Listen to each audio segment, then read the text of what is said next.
నమస్తే Santosh, welcome to corporator graph. Chaitanyapuri corporator ఆగడాలకు అడ్డే లేదా? అల్విన్ కాలనీ డివిజన్లో అంతా కుటుంబ పాలన. ఇప్పుడు చూద్దాం.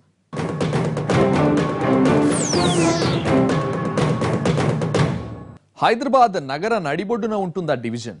అసలు ఆ డివిజన్ కంటే కార్పొరేటరే ఎక్కువ ఫేమస్. ఆ కార్పొరేటర్ పేరెత్తితేనే భయపడిపోతారట. బడాబాబులకు కూడా దడ పుట్టించేస్తున్నారట. కాస్త పెద్దిల్లు కట్టుకుంటే అనుచరులు వాలిపోతారట. అనుచరులే కాదు, నేరుగా కార్పొరేటర్ కూడా రంగంలోకి బంబాట్ చేస్తారట. ఈ మధ్య ఓ ఇంటి యజమానిని బెదిరించిన ఘటన సంచలనం సృష్టించింది కూడా. ప్రజాసేవకు కృషి చేయాల్సిన కార్పొరేటర్ ఇలా బెదిరింపులకు పాల్పడడం ఏంటి? కేసులతో అంటకాగడం ఏంటి? పేదలు ఎక్కువగా ఉండే డివిజన్, పునర్విభజనలో కొత్తగా ఏర్పడ్డ డివిజన్, అదే చైతన్యపురి డివిజన్. ఇక్కడ మొత్తం 57,340 మంది ఓటర్లు ఉండగా పురుషులు 31,590, మహిళా ఓటర్లు 25,750 మందిగా ఉన్నారు. చైతన్యపురి డివిజన్ పేరు ఇక్కడ జనాలకు తగ్గట్లే ఉంటుంది. కానీ ప్రయోజనమేంటి? ఎన్నికలప్పుడు కార్పొరేటర్ ఇచ్చిన హామీలు అలాగే ఉన్నాయి. ఇప్పటి వరకు అమలుకు నోచుకోనేలేదు. ఉన్న సమస్యలు చాలవన్నట్లు కార్పొరేటర్ మీద అక్రమాల మచ్చ. దీంతో జనానికి ఇదొక తలనొప్పిగా తయారైంది.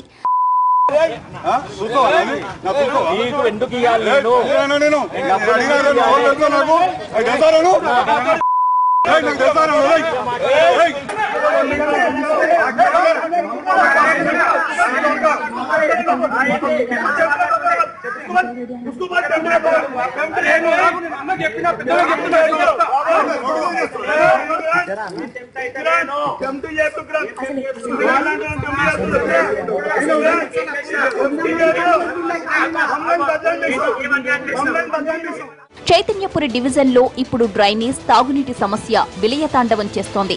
దీనికి తోడు ప్రభుత్వం చేపట్టిన డబుల్ బెడ్రూమ్ ఇళ్ల స్కీమ్ ఒకటి. కొండనాలికి మందేస్తే ఉన్న నాలికి ఊడిపోయింది అన్నట్లుగా మారింది. కార్పొరేటరే దగ్గరుండి తమ ఇళ్లను కూల్చివేయించారన్నది కాలనీ వాసుల ఆరోపణ. ముందేమో 200 డబుల్ బెడ్రూమ్ ఇళ్లను కట్టిస్తామన్నారు. తీరా చూస్తే 72 ఇళ్లు మాత్రమే కడుతున్నట్లు తెలుస్తోంది. ఇందుకోసం ఇక్కడ గుడిసెలతో పాటు ఇళ్లను కూడా కూల్చేశారు. అక్రమ కట్టడాలను కూల్చితే అభ్యంతరం ఉండేది కాదు. కానీ తరతరాల ఆస్తులను కూడా కూల్చేశారని జనం రోడ్డెక్కుతున్నారంటే ఇక్కడ కార్పొరేటర్ పనితీరేంటో తెలుసుకోవచ్చు.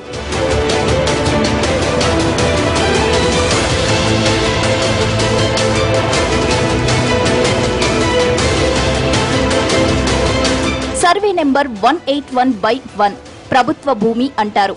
ఈ భూముల్లోని అక్రమ కట్టడాలను కూల్చేశామంటారు రెవెన్యూ అధికారులు.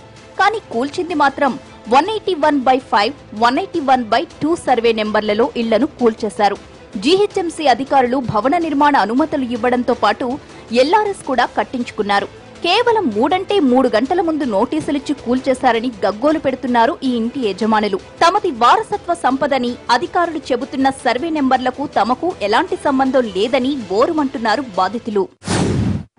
మేము మా లైఫ్ అంతా పెట్టేస్తే కానీ మా ఈ ఆస్తి ఇది.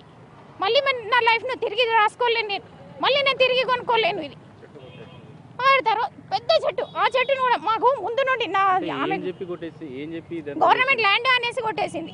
మాకు అసలు మేము పేపర్స్ ప్రొడ్యూస్ చేసాము, అన్ని చేసినా కానీ మా పేపర్స్ కూడా చూడలేదు. ఆమె చెప్పిన సర్వే నెంబర్కు నాకు ఉన్న సర్వే, నా పేపర్స్లో ఉన్న సర్వే నెంబర్కు డిఫరెంట్, మొత్తం డిఫరెంట్. నా సర్వే నెంబర్ వేరు, ఆమె చెప్పిన సర్వే నెంబర్ వేరు. మాది ప్రైవేట్ ల్యాండ్ అయినా కానీ ఆమె వచ్చేసేసి 1 అవర్ లోపల కొట్టేసిపోయింది. ఇదే కాలనీలో ఉండే మరో వ్యక్తి పైసా కూడబెట్టి ఓ ఫ్లాట్ తీసుకున్నారు. అనుమానమొచ్చి కార్పొరేటర్ ని కలిసి ఆ ఫ్లాట్ కొనవచ్చా అని అడిగారట. అప్పుడు ఓకే అన్న కార్పొరేటర్ తరువాతొచ్చి ఆ ఫ్లాట్ కట్టిన చోటు ప్రభుత్వ భూమి అని, అందులో ఉన్న ఇంటిని కూడా కూల్చివేయించారట. దీంతో ఏళ్ల తరబడి పొదుపు చేసుకున్న డబ్బుతో కొన్న సొంతింటి కల కాస్త భూస్థాపితమైపోయిందట. ఇది కొనొచ్చైన ప్రాబ్లం ఉందా అని చెప్పేసి అడిగినకి వెళ్ళిన అనమాట. కొనుక్కో, ఏం కాదు అని చెప్పిండు. కొన్న తర్వాతనేమో వచ్చి లంచం అడిగిండు అనమాట. ఇప్పుడు కార్పొరేటర్ ఉన్నందుకు ల్యాండ్ మంచి అవన్నీ సంబంధం ఉండదు. మొత్తం మున్సిపల్ పర్మిషన్ టోటల్ ఏమున్నా సరే వాళ్ళకి ఎంతో అంత కంపల్సరీ ఇవ్వాలి, అంతే. ఆడ కాకపోతే మామూలుగా అడిగితేనేమో ఇస్తాము. మేము కింద మీద పడి పాలు అమ్ముకొని బతికేటోళ్ళం. మేము వెహికల్ చేస్తాం. ఈయనందుకు కావాలని చెప్పి గుల్పించేసిండు ఆయన అట్లా. ఇప్పుడు ఆయన దానికి ఏం చెప్తున్నా అంటే ఇంకా 30 గుడిసెలు ఉన్నాయన్నమాట. అవి మన మూసి అప్పుడు ప్రాబ్లం అయింది కదా, ఆ మూసికి అడ్డం ఉన్నాయని చెప్పేసి మూసి పెద్దగా చేయడానికి అని చెప్పి గులగొట్టారు అనమాట. ఇప్పుడు ఏమి వాళ్ళ కట్టినకే మా ఇల్లు గులగొట్టి అలా కట్టిస్తా అని చెప్పేసి ఆయన మాట్లాడుతున్నారు అనమాట. ఇళ్ల సమస్య ఇలా ఉంటే కాలనీలో ఎక్కడి సమస్య అక్కడే అన్నట్లుంది. కనీస వసతులు కూడా కరువు, తాగునీరు అందించడంలో పూర్తి వైఫల్యం. పక్కనే మూసి ఉన్నా డ్రైనేజ్ మాత్రం సరిగా ఉండడం లేదు. నల్లాల నుంచి వచ్చే నీరు కూడా చాలీ చాలనంత వస్తున్నాయంటున్నారు కాలనీ వాసులు. ఇక నీటిని విడుదల చేసే వాళ్లకు కూడా జనమంటే చిన్నచూపే. నీళ్లు సరిపడా రావడం లేదని ప్రశ్నిస్తే ఎవరికి చెప్పుకుంటారో చెప్పుకోండి అన్న నిర్లక్ష్యపు సమాధానం. నీళ్ళు తెరవ ఈ బస్ స్టాండ్ అనడానికి నీకు ఎంత వాకర్ వస్తుంది, ఏంది ఇది అన్న అంటే నీవు ఆడపోయి ఫిర్యాదుగా మేడం దగ్గర పోయి ఇలా నాకు కాదు చెప్పేది అన్నాడు. సరే మేడానికి ఇస్తాను, నేను నా ఇష్టం అది, నేను ఇచ్చినంత ఇస్తా, ఎక్కువ ఇవ్వనాడు. 3-4 బిందెలే అంతే, 4 బకెట్లు వస్తాయి, బంద్ అయిపోయి. మాకు ఒక్క హౌస్ గుడకలేదు, మాకు 4 బకెట్లు ఆ బోరింగ్ నీళ్ళే తాగిస్తాం. ఆ బోరింగ్ నీళ్ళే చాలకపోతే అవే తాగుతాం. మాకు చాలా ఇబ్బంది. మాకు నీళ్ళు ప్రాబ్లం ఉంది ఇక్కడ, అంతే పందులు చెట్లు పురుగు పూసి వస్తుంది. ఇక్కడ లైట్ పోయి వేయాలి, మాకు నీళ్లు లేవు. ఆ బోరింగుల్లో కూడా పోతాయి, ఒక సంక్రాంతి రాక తొలగినే పోతుంది. మరి అవి చూపి వేయాలంటే ఎవరు వేయరు. మేము డబ్బులు పెట్టి చేయించుకోవాలి. ఆ బోరింగ్ బాగా చేయించుకోవాలి, మంచిగా 10-20 వేసుకోవాలి, బాగా చేయించుకోవాలి. సామాన్యుల బాధ వర్ణనాతీతం. ఇప్పుడిప్పుడే పడుతున్న వర్షానికి కాలనీ మొత్తం పందుల బెడద. కాలనీలో ఉన్న ప్రభుత్వ భూమి కబ్జా కావడంతో పాటు చెట్టు చేమ పెరిగి డ్రైనేజ్ అంతా ఇక్కడికే రావడంతో నరక కూపంగా తయారైంది. ఇక్కడి అపరిశుభ్రత కారణంగా అంటురోగాల బారిన పడుతున్నట్లు చెబుతున్నారు సామాన్యులు. కాలనీ అంతా ఇదే సమస్య సార్. మొత్తం ఈ వాసన ఎక్కువ, స్మెల్ బాగా విపరీతమైన బాధలు. ఇక శీతాకాలం వచ్చిందంటే ఇక జ్వరాలు ఇట్లా. ఇప్పుడు మొన్న నుంచి నాకు జ్వరం వచ్చి లేకుండా పడ్డది దీనివల్ల వాసన, ఈ స్మెల్తోనే బాధ అవుతుంది బాగా. ఎవ్వరు ఇంత మాకు అసలు పట్టించుకోరు, రారు. నీలోని చెప్పినే మా మీద గొడవలు పంచాలు పెడతాడు. నీళ్ళు అడిగినందుకే మన మా పెద్ద మనిషి పెద్ద ఆయన ఇక్కడ అన్నిట్లో ఉంటాడు. ఏందా మాకు నీళ్ళు సరిగా ఏమైనా అడిగినందుకే ఈయన మీద పెద్ద దౌర్జన్యం చేసి ఎట్లా పడితే అట్లా నోటికి వచ్చిన మాట్లాడతారు వాళ్ళు. ఇక వాళ్ళతో ఇక మనం ఏం నెగులుతాం సార్. ఇక మేము ఇక్కడ 18 ఏళ్ల నుంచి 20 ఏళ్ల నుంచి ఇక్కడే ఉంటున్నాం. కానీ ఓట్లు వచ్చినప్పుడు అందరు వచ్చి ఇక్కడ అడుగుతారు, కానీ మేము ఆ ఓట్లు వేసి వచ్చినా మా గురించి ఎవరు పట్టించుకోరు. నీళ్ళు సరిగ్గా రావు, డ్రైనేజ్ కలిసినా కానీ పట్టించుకోరు. మేము పోయి కంప్లైంట్ చేస్తేనే వస్తారు ఇక్కడికి, లేకపోతే ఎవరు రారు. ఇక్కడ గవర్నమెంట్ స్థలం ఇంత ఉందని మేము మా మండలం ఆఫీస్ అవన్నీ తిరిగి వచ్చినా కానీ ఎవరు పట్టించుకోలేదు. అక్కడ దానికి తిరిగి వచ్చినా ఎవరు రావట్లేదు ఇక్కడికి. మంచినీళ్ళు రావు సరిగ్గా, మంచినీళ్ళు సరిగ్గా రావు అసలు ఎవరికి. మాకు ఇక్కడ సంపులు ఎవరు కట్టలేదు కదా, పట్టుకునే అంత మందం ఒక మనిషికి 5-6 బిందెలు రాగానే బంద్ అయిపోతాయి. స్వచ్ఛ హైదరాబాద్ స్లోగన్ గానే మారింది. శివారు కాలనీలను పట్టించుకునే వాళ్లే లేకుండా పోయారు. ఇక్కడ అంతా పేదలే, కనీసం డ్రైనేజ్ తీయడం కూడా మానేశారు. మురుగునీటి కంపుతో కంపరమెత్తిపోతున్నారు. దీంతో లేనిపోని రోగాలు. మున్సిపల్ సిబ్బంది కూడా రాకపోవడంతో కాలనీవాసులే డ్రైనేజ్ తీసుకుంటున్నారు. కూలి పనులకు వెళ్లే వాళ్లంతా ఒకరోజు పని మానేసి ఈ పనులు చేసుకోవాల్సొస్తోందట. ఎన్నికలప్పుడు ఎన్నో హామీలిచ్చిన కార్పొరేటర్ కనీసం ఇటువైపు రావడం లేదు అన్నదే మెయిన్ కంప్లైంట్ గా తెలుస్తోంది.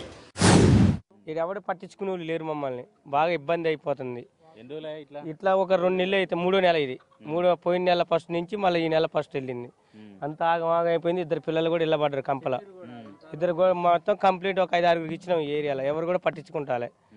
వచ్చి మేమే బాధపడి ఎంత చేసినా ఈ పిల్లగాళ్ళు ఇళ్ళబడ్డని, నేను వాళ్ళ పిల్లగాళ్ళు ఇళ్ళబడ్డని మేము ఇదంతా బాగు చేసినాం.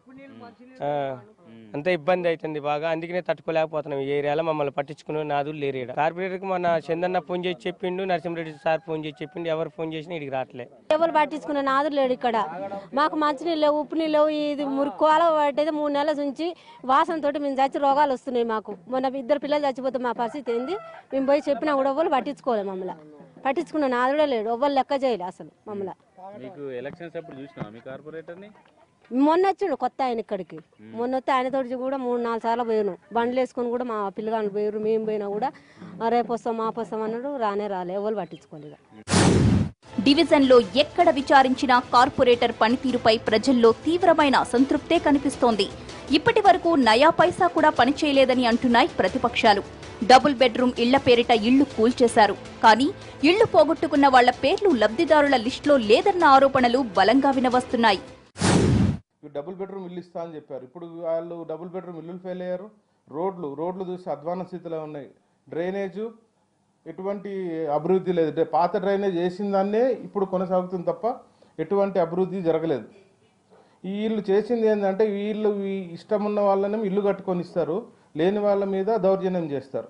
ఈ అభివృద్ధి అనేది అంటే ఏం లేదు. వీళ్ళు ఆ వార్డ్ ఆఫీస్నే వాళ్ళ అడ్డా కింద మార్చుకొని అక్కడే అంతా దందా చేయటం జరుగుతుంది. అది అక్కడ వాళ్ళకి నచ్చిన వాళ్ళకి అభివృద్ధి చేస్తారు. అక్కడ ఎవడన్నా రోడ్డు బాగాలేదంటూ నాకు ఓటేసావు నీకెందుకు చేయాలని అంటాడు. కార్పొరేటర్ విఠల్ రెడ్డి మాత్రం చైతన్యపురి మొత్తం వెలిగిపోతోందన్న బిల్డప్ ఇస్తున్నారు.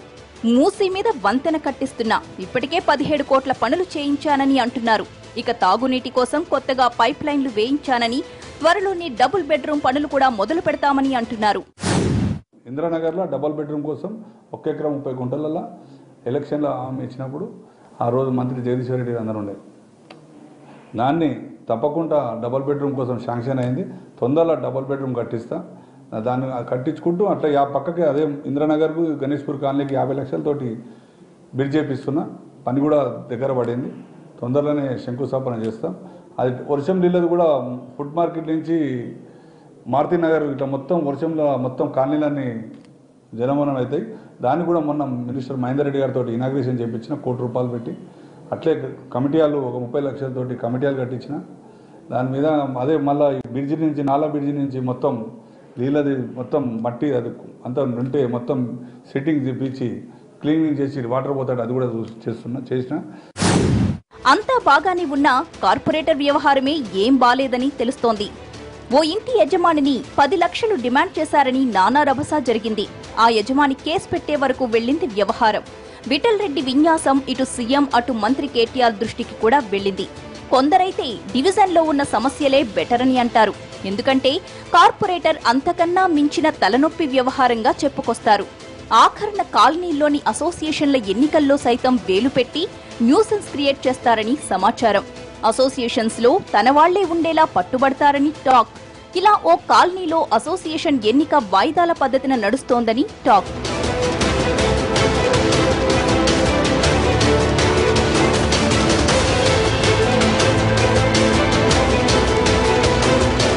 ఇంతకీ కార్పొరేటర్ కి ఇంత ధైర్యమేంటని ఆరా తీస్తే ప్రభుత్వంలో కీలక మంత్రి కుడిభుజం లాంటి వ్యక్తినని టమ్కేసుకుంటారట.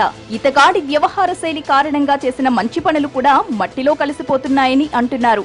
ఏంటిదంతా అని కార్పొరేటర్ ని ప్రశ్నిస్తే కంప్లైంట్ వచ్చింది కాబట్టి అక్కడికెళ్లాం, అంతే తప్ప ఇందులో తమ తప్పేం లేదంటున్నారు. డబ్బు డిమాండా అదేంటి అని ఎదురు ప్రశ్నిస్తున్నారు. మంత్రి పేరు నిలబెడతాను తప్ప పోగొట్టనని ఒట్టేసి చెబుతున్నారు. రామ్మోహన్ గౌడ్ ఇన్ఛార్జ్ అయినా నాకు శ్రీనివాస అంటే మా అన్న దానికి అంతేగాని ఆయన పేరు చెప్పి ఈయన పేరు చెప్పి నేను చేసేటోను కాదు. ఆయన చేస్తే శ్రీనివాస్ యాదవ్ నన్ను ఫస్ట్ ఉంచుతాడు, నువ్వు తప్పు చేస్తున్నావు అని. నాకు అట్లా అసలు తప్పు చేయను, నేను అసలు దాంట్లో పోనే నేను. ఆయన పేరు శ్రీనివాస్ యాదవ్ పేరు నిలబెడతా కానీ చిల్లర వ్యవహారాలలో పోయి నేను చిల్లరగా నేను పోయి చేయను. దీని మీద ఇవాళ కూడా ఎన్టీవీకి చెప్తున్నా. ఏంటంటే నేనైనా నా చేసినట్టు ప్రూఫ్ ఉంటాయి, దేనికైనా సిద్ధమే. నేను ఒక్క దగ్గర పోయి విఠల్ రెడ్డి అడిగిన డబ్బులని ఎవరైనా ప్రూఫ్ చేయండి. ఇప్పుడు పోయి మొత్తం నా ఏరియా తిరగండి, చైతన్యపూర్ డివిజన్లో మొత్తం కాలనీలలో తిరుగుని నా మీద కనుక్కోరు. ఇంటికి పోయి విఠల్ రెడ్డి పనిచేస్తుండా చేస్తలేడా, ఏమైనా డబ్బులు అడుగుతుండా అని మీరు కనుక్కుంటే మీకు తెలుస్తుంది. దాని మీద కూడా నేను సిద్ధం. కార్పొరేటర్ చేసిన పనులు ఎలా ఉన్నా ఆరోపణలు మాత్రం ఒక రేంజ్ లో ఉన్నాయి. ఓవైపు సీఎం కేసీఆర్, మంత్రి కేటీఆర్ మంచి పనులు చేసి జనానికి దగ్గరవ్వండిని అంటుంటే, విఠల్ రెడ్డి లాంటి కార్పొరేటర్లు మాత్రం ఆరోపణలతో పార్టీ పరువు డ్రైనేజీలో కల్పిస్తున్నారు. ఇలాంటి కార్పొరేటర్ కి మార్కులు ఎలా వెయ్యాలని తీవ్రంగా కోపానికొస్తున్నారు జనం. జీహెచ్ఎంసీలోని కార్పొరేటర్లలోని విఠల్ రెడ్డి గ్రాఫ్ అత్యంత దారుణంగా ఉన్నట్లు తెలుస్తోంది. కార్పొరేటర్ గ్రాఫ్ లో చిన్న బ్రేక్ తీసుకుందాం.